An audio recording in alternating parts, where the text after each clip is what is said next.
think this is gonna blow you guys away? Grandpa! Over the course of the show, we've seen a bunch of characters kick the bucket, some more definitely than others. Today, we're serving up the 10 most tragic deaths in Family Guy. Number 10, Jonathan Weed. I hope that thing doesn't happen where I get nervous and I can't control the volume of my voice. Hello, Peter. How are you? Fine! Please come in. Inviting your boss over for dinner's like the classic setup in comedy, right?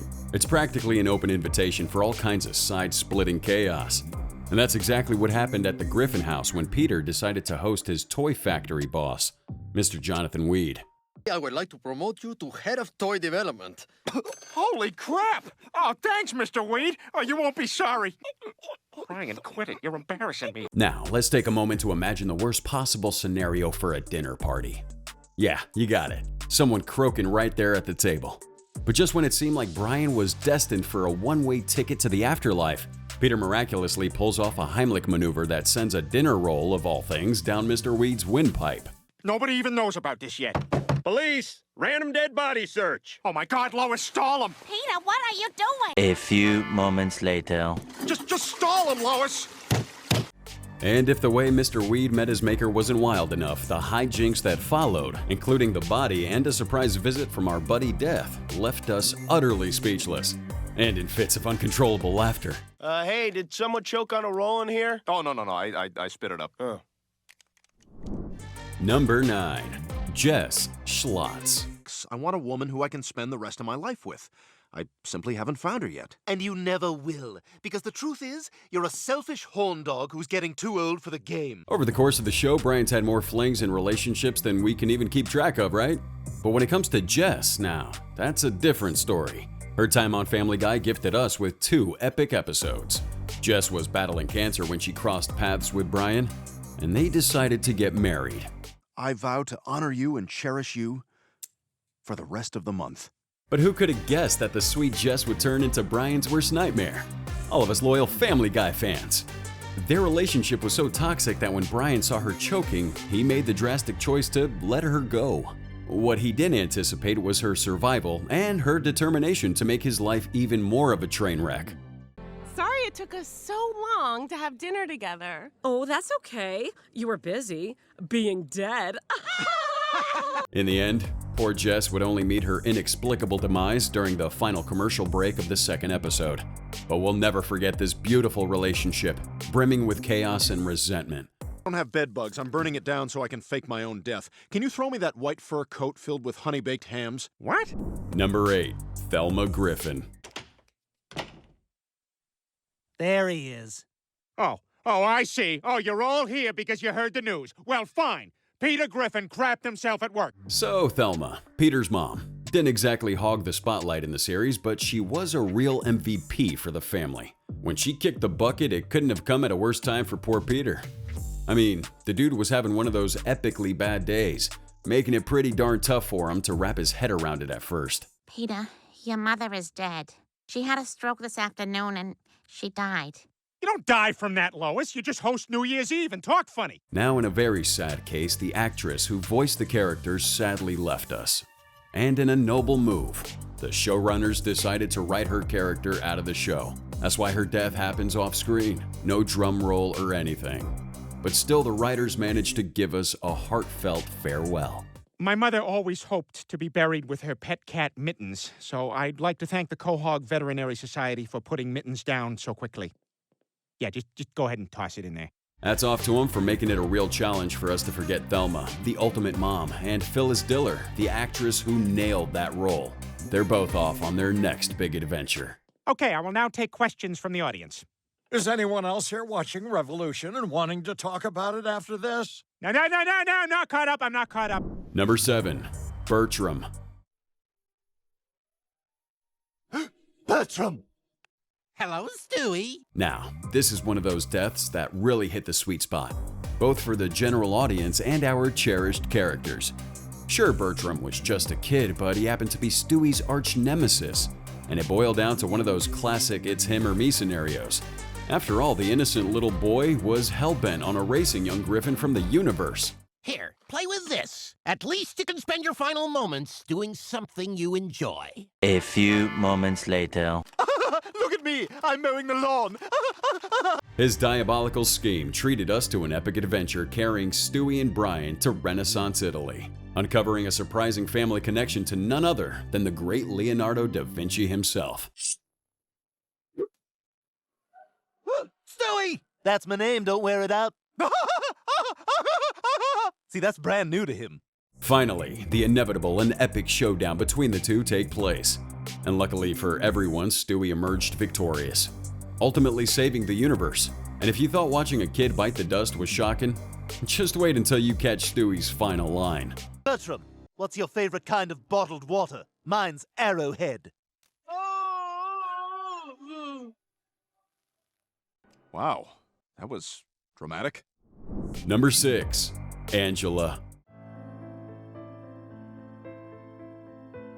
No question about it, Lady Luck isn't exactly shining on Peter's bosses.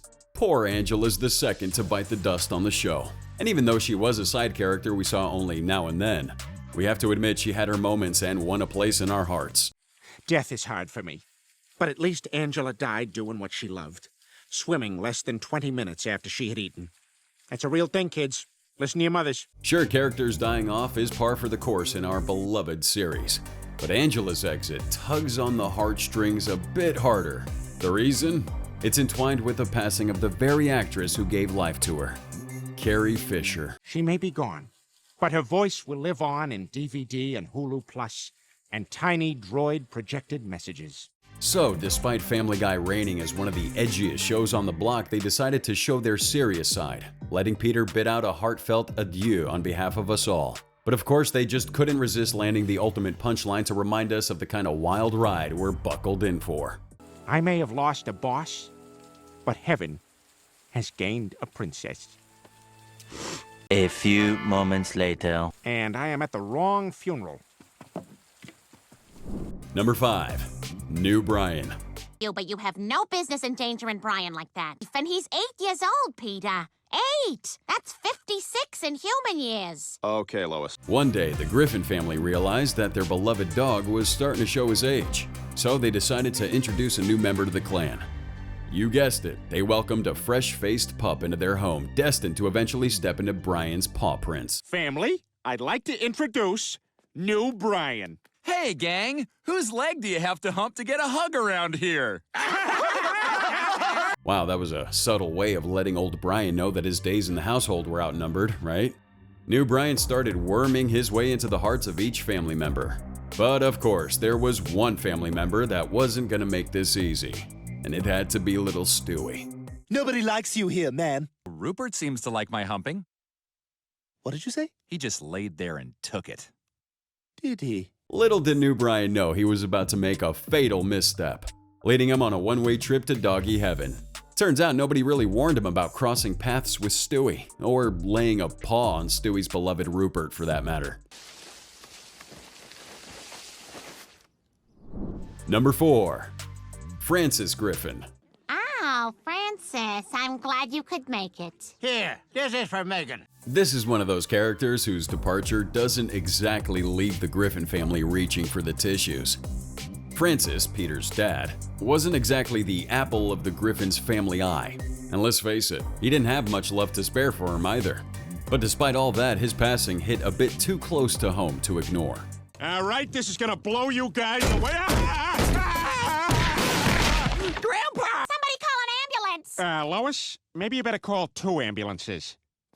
And to make matters worse, it's none other than his not-so-beloved son Peter who's responsible for the old man's demise. And to add a little spice to the mix, it all goes down right in the middle of Meg's birthday bash. Talk about a memorable party, right? There's something I need to say to you. You're a fat, stinking drunk. The grumpy old man leaves this world without showing an ounce of affection for his son.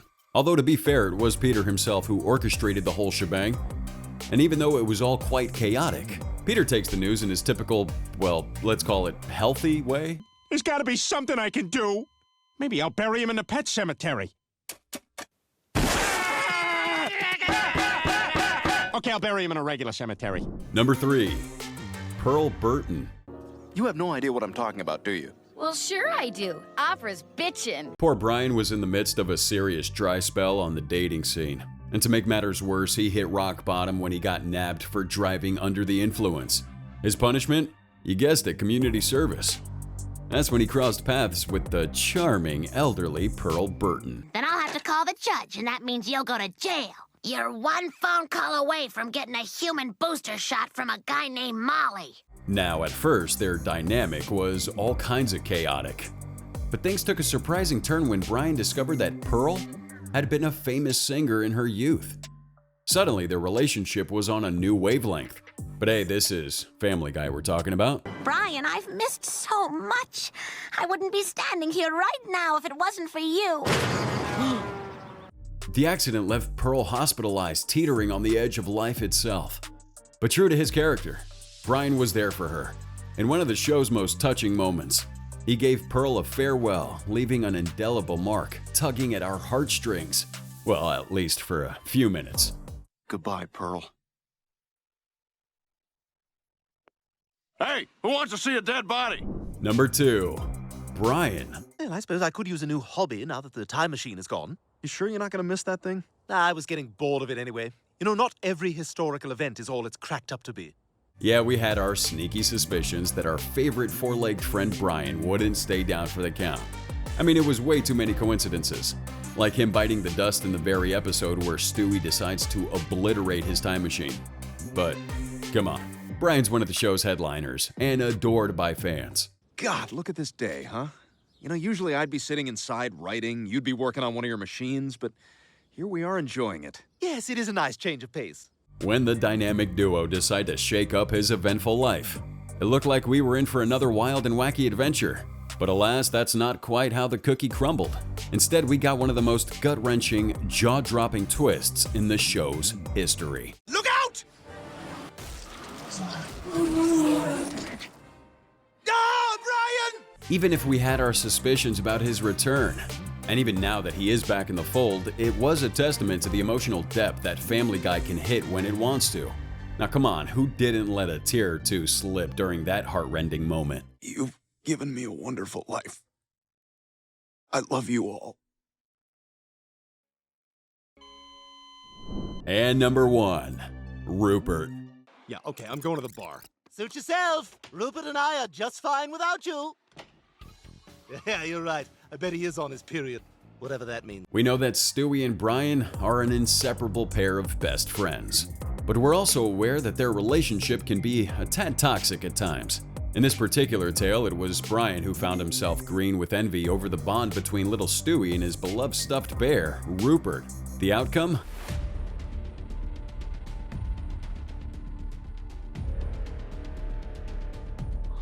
No! Rupert! Rupert! The death of poor Rupert was a devastating blow for little Stewie, especially considering it was at the paws of his dog and best friend Brian. It was almost too much to bear. The silver lining? While it initially drove a wedge between the two in a seemingly unfixable way, it set the stage for an adventure that would ultimately cement their bond even further. A heartbreaking farewell that gave rise to one of the show's most touching moments. Farewell, Rupert.